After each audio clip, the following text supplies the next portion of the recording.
Welcome to the Wisconsin Legislative Reference Bureau tutorial series.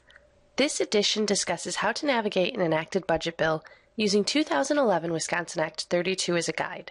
In many respects, an enacted budget bill is similar to other acts.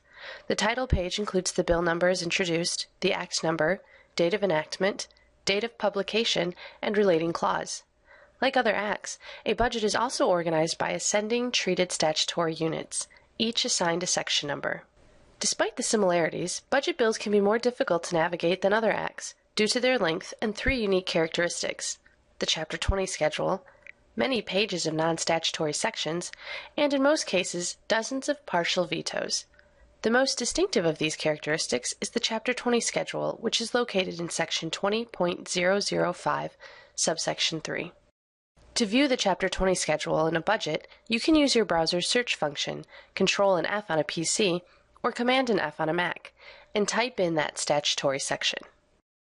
The Chapter 20 schedule is the part of the budget where appropriations are listed in a single table and codified into Chapter 20 of the statutes. It typically comprises at least 100 pages of a budget bill. In Act 32, it starts on page 40 and ends on page 141.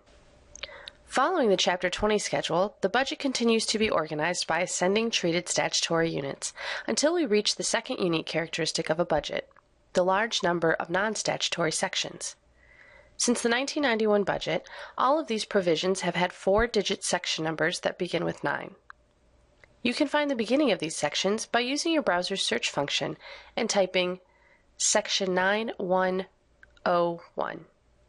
These non-statutory sections are divided into 4 categories: the 9100s, 9200s, 9300s, and 9400s.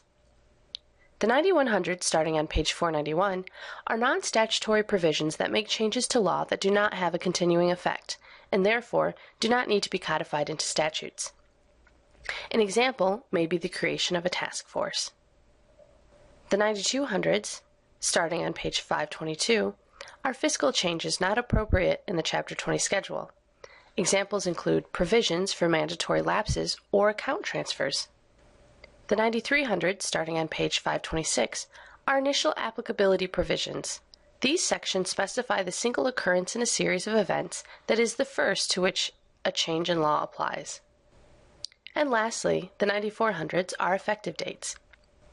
Effective date sections state the date when specific provisions in the budget will take effect. If a date is not stated, the default effective date is the day after publication. These sections comprise the final pages of the budget. The final unique characteristic of a budget bill is the large number of partial vetoes, exemplified by the final page of Act 32. Vetoed language is highlighted in red, and the words "vetoed in part" are written in the adjacent margin.